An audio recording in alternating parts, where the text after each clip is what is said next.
Bonsoir et bienvenue au sommaire de ce journal. Une travailleuse du sexe affirme ne pouvoir avoir la garde de son bébé qui est resté à l'hôpital. Une precautionary measure consignée au poste de police de Kandos. Le ministère de la Santé alerté.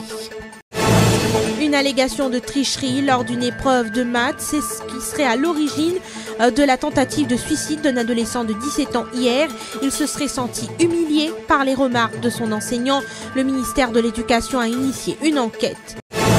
Les consultations prébudgétaires se poursuivent. Business Mauritius réclame un cadre réglementaire structuré dans chaque secteur. Et puis dans le monde, le pape François oblige le clergé à signaler des agressions sexuelles. Une travailleuse du sexe éprouve des difficultés pour obtenir la garde de son bébé. Un mois après son accouchement à l'hôpital Victoria, Sharon a sollicité l'aide de l'ONG Parapluie Rouge et a consigné une precautionary measure au poste de police de Kandos. Elle veut connaître les raisons pour lesquelles elle ne peut récupérer son enfant. Peut-on être une travailleuse du sexe et être mère en même temps? Sharon et l'ONG Parapluie Rose affirment que oui et disent ne pas comprendre pourquoi la jeune femme n'a pu jusqu'ici récupérer son nouveau-né. Aujourd'hui, nous téléphone docteur pour demander quand on arrivé si bébé gagne des sauces.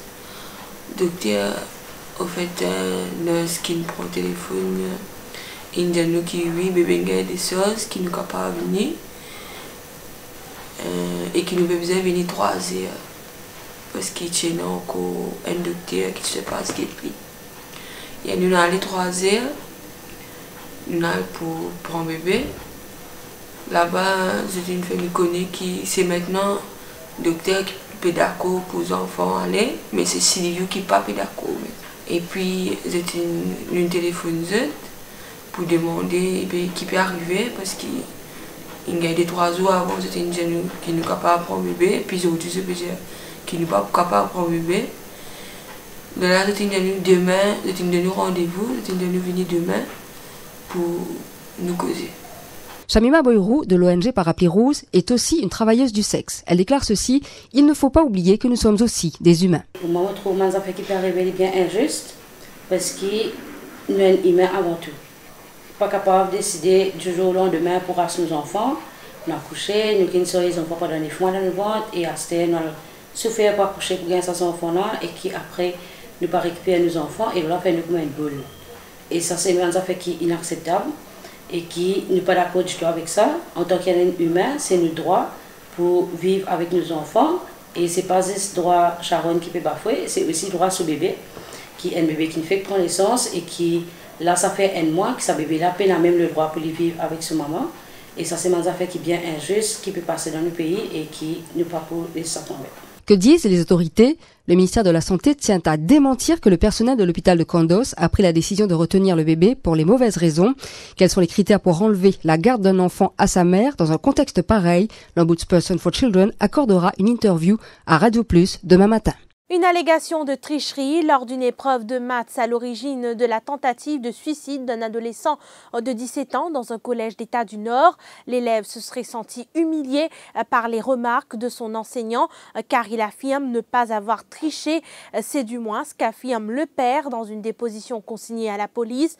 Du côté du ministère de l'Éducation, on affirme qu'une enquête a été initiée et que des psychologues ont été dépêchés sur les lieux. Kavina Ramparsad chez Adjadou. Le père a expliqué avoir reçu un appel téléphonique de son fils aux alentours de 13h22. Le collégien lui a confié qu'il avait obtenu 10 points sur 20 lors d'un contrôle de mathématiques et que l'enseignant a ensuite déduit 5 points pour soupçon de tricherie. L'élève aurait nié les allégations et ses camarades de classe se seraient moqués de lui. Il a aussi expliqué que son fils avait l'intention d'opter pour de nouvelles matières. L'élève voulait abandonner la filière scientifique pour le commerce, mais pour cela, il allait devoir redoubler le grade 10. Le père a également confié à la police que son fils avait des difficultés à se concentrer sur ses études, car il souffrait souvent de maux de tête. Une Sud-Africaine purge 51 boulettes d'héroïne. Cette enseignante de 34 ans est arrivée à Maurice le 3 mai dernier. La valeur de la drogue est estimée à 9 millions de roupies.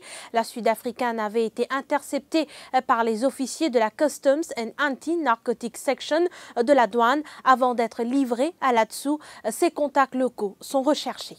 Et puis un touriste français a péri noyé à Rodrigue ce matin. Guibert François-Pierre Bernard était en compagnie de son épouse à Saint-François quand il s'est retrouvé en difficulté. Malgré l'aide portée par des Rodriguais et par sa femme, l'homme de 73 ans n'a pu être sauvé. La suite de ce journal après la pause pub.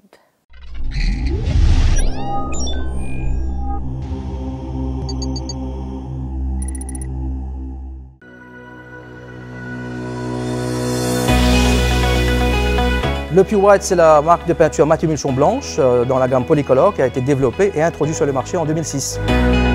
Le Pure White, c'est une peinture qui a une très bonne résistance au lavage, un rendement exceptionnel, plus de 12 mètres carrés au litre, a une blancheur, une très bonne blancheur, et aussi c'est une peinture sans odeur.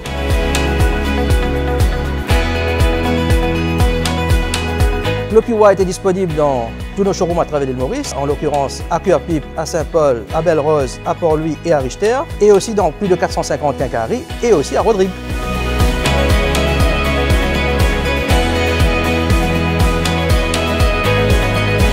Ici, côté New de Hardware, je suis revendeur de la peinture Pure White. C'est une peinture qui est très satisfait par sa qualité et par son rendement. Mon client aussi est bien satisfait par sa qualité de la peinture. Pure White, c'est une peinture qui a bien rendement avec lui. Pure White, top ça.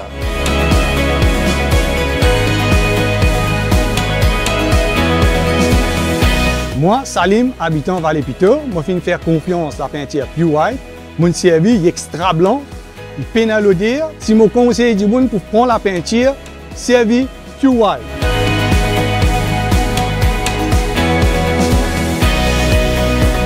Faites-nous confiance et utilisez Pure White.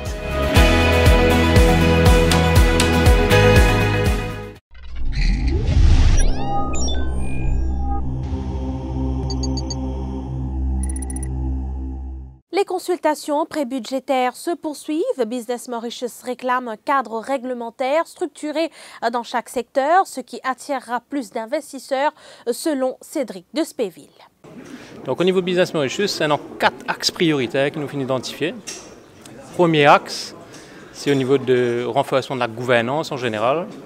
On connaît que la gouvernance, c'est d'après Banque mondiale, d'après World Economic Forum, c'est l'item qui assure un développement équilibré dans le plus long terme. Donc, nous avons quelques propositions au sujet de la gouvernance. Deuxième axe, c'est évidemment extrêmement important pour Maurice, de par la taille de l'économie, de par ce positionnement géographique, c'est le développement du capital humain. Donc là aussi, il y a pas mal de propositions sur mobilité, développement des talents, etc. qui nous finissent faire.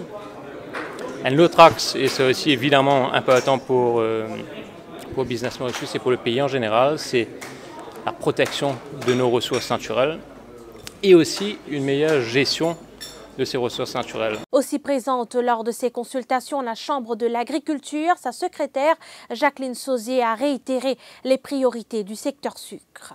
Après 2 hausses consécutives, l'indice de confiance des consommateurs mauriciens chute de 9 points en ce premier trimestre de 2019. L'étude de la firme de recherche Qatar TNS révèle l'état d'esprit des Mauriciens quant aux perspectives d'emploi dans le pays. L'on note que davantage de Mauriciens sont pessimistes sur la question, idem sur l'avenir du pays où 3 Mauriciens sondés sur 10 sont indécis. Au chapitre politique, Sherry Singh donne la réplique au leader du parti travailliste Navin Ramgoolam après les allégations de ce dernier sur le projet Safe City.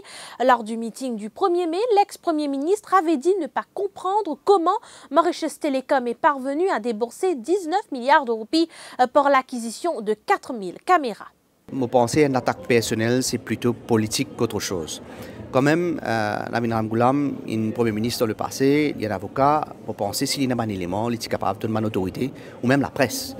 Alors c'est un peu de démagogie, fort probablement. Ou peut-être que l'IPC fait payer un petit peu, parce qu'il pense dans un contexte électoral aussi. Mais seulement, vous connaissez, il y a deux qualités du monde qui paye. Un du monde qui est capon, et un du monde qui fait quelque chose de mal.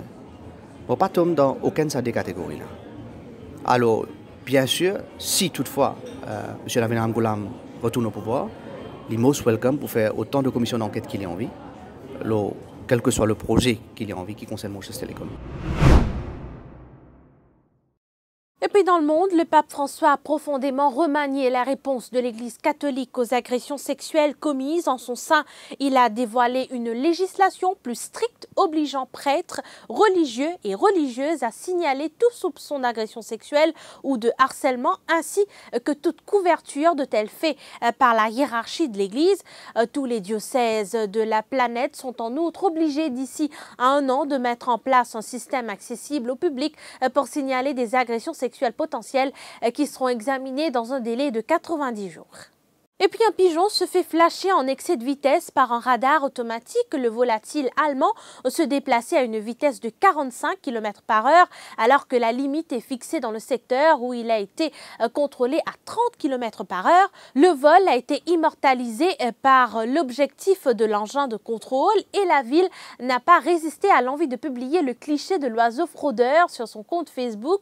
Le conseil municipal de la ville a fait savoir qu'il n'entendait pas lancer un appel à témoins pour retrouver le fuyard ailé. Voilà, nous sommes arrivés à la fin de ce journal. Merci de l'avoir suivi. Vous le savez, l'info, c'est en continu sur le www.defimedia.info.